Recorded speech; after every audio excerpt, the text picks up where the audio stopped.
السلام علیکم. علیکم السلام کیسے ہیں آپ؟ ایک سوال پوچھنا تھا آپ سے، کافی عرصے سے میرے ذہن میں تھا تو مجھے اب یاد آیا تو سوچا آپ سے پوچھ لوں. نوازش.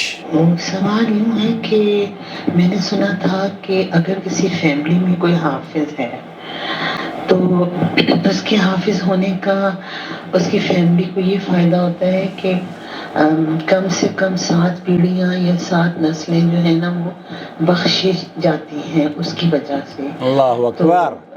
مطلب کیا یہ درست بات ہے کہ ایک حافظ جو ہے وہ 7 نسلوں کو بخشوا سکتا ہے؟ سنتے آئے ہیں ہم تو بچپن سے، تو میں نے کہا آپ سے کنفرم کروں.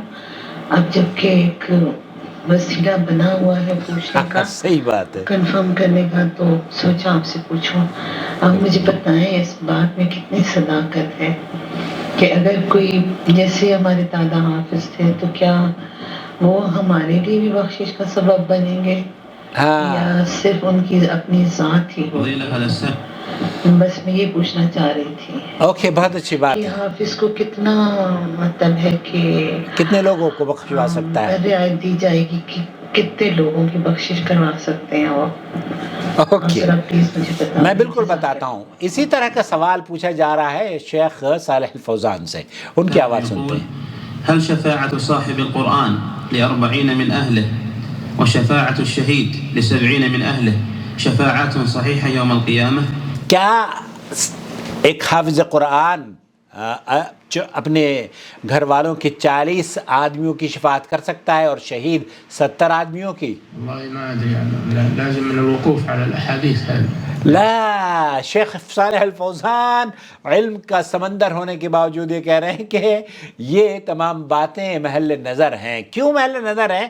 سب سے پہلے تو میں آپ کو بتانا چاہتا ہوں کہ شیخ صالح الفوزان نے فرمایا کہ یہ جو باتیں ہیں نا، یا اسی طرح کی بہت ساری باتیں لوگوں میں عام ہو چکی ہیں. قرآن کریم کے بارے میں، اس کے حفظ کرنے کے بارے میں تو کوئی دو رائے نہیں ہے، بہت فضیلت ہے، اور اس کو پڑھنا اور پڑھانا باعث نیکی، اللہ کا تقرب حاصل کرنا اور جنت کا ٹکٹ ہے. لیکن اس کے بارے میں جو یہ کہا جاتا ہے کہ اگر ایک شخص حافظ قرآن ہے تو وہ اپنی 7 پیڑھیوں تک نسلوں کو بخشوا دے گا، ایسا ہرگز نہیں ہے.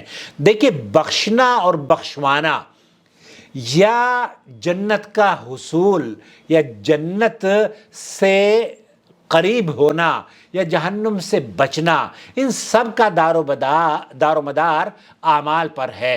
اب اگر آپ کے اعمال قرآن اور حدیث کے مطابق ہیں تو یہ کہا جا سکتا ہے کہ آپ قرآن و حدیث پر عمل کرتے ہیں تو آپ کو اجر ملے گا. لیکن ایک حافظ قرآن، کیا آپ نے دیکھا نہیں کہ حافظ قرآن، بہت سارے حافظ قرآن ہیں جو کہ ہر وہ کام کرتے ہیں جو کہ نہیں کرنے چاہیے؟ کیا وہ اس کے باوجود تو اپنے لیے کچھ نہیں کر سکتے؟ ہاں، بہت سے حافظ قرآن ہیں، آپ نے دیکھا ہوگا قبروں پر پڑے ہوئے ہیں، سجدہ ریز آپ نے دیکھا ہوگا ان کو، چادریں چڑھاتے ہوئے حافظ قرآن کو دیکھا ہوگا، شرک کرتے ہوئے حافظ قرآن کو دیکھا ہوگا. تو کیا یہ سارے کے سارے بخش دیے جائیں گے؟ جبکہ اللہ تعالیٰ قرآن کریم میں فرماتا ہے ان اللہ لا یغفر ان یشرک بہ ویغفر ما دون ذلک لمن یشاء. تو جو کرائٹیریا ہے نا، جو کسوٹی ہے، جو بنیاد ہے اللہ کی جنت حاصل کرنے کے لیے، وہ اس قرآن پر عمل کرنا اور اس کی حرام کردہ چیزوں سے بچنا اور اس کی حلال کردہ چیزوں پر عمل کرنا. اس ضمن میں جب بات آئی ہے تو ایک حدیث بھی پیش کی جاتی ہے شعب الایمان، اور اس کو علامہ البانی نے ضعیف قرار دیا ہے اس کی سند ضعیف ہونے کی وجہ سے. وہ یہ کہتے ہیں کہ وہ حافظ قرآن جو اس کی حلال کردہ اشیاء کو حلال اور حرام کردہ اشیاء کو حرام کرتا ہے، وہ اپنے گھرانے کی 10 افراد پر جہنم واجب ہو چکی ہوگی سفارش کرے گا. اس حدیث کو علامہ البانی رحمۃ اللہ علیہ نے کہا ہے کہ یہ ضعیف ہے. اور اسی حدیث کے بارے میں ایک اور حدیث پیش کی جاتی ہے، جس نے قرآن پڑھا، اسے حفظ کیا، اس کے حلال کردہ اشیاء کو حلال اور حرام کردہ اشیاء کو حرام کرتا ہے، وہ اپنے گھرانے کے 10 افراد پر جہنم جن پر واجب ہو چکی ہوگی سفارش کر دے گا۔ امام ترمذی رحمۃ اللہ علیہ نے 2905 پر اس حدیث کو نقل کیا ہے اور انہوں نے بھی کہا ہے کہ یہ حدیث صحیح نہیں ہے۔ شیخ مبارک پوری نے ذکر کیا ہے اس میں حفص بن سلیمان جنہیں حافظ نے متروک الحدیث کہا ہے۔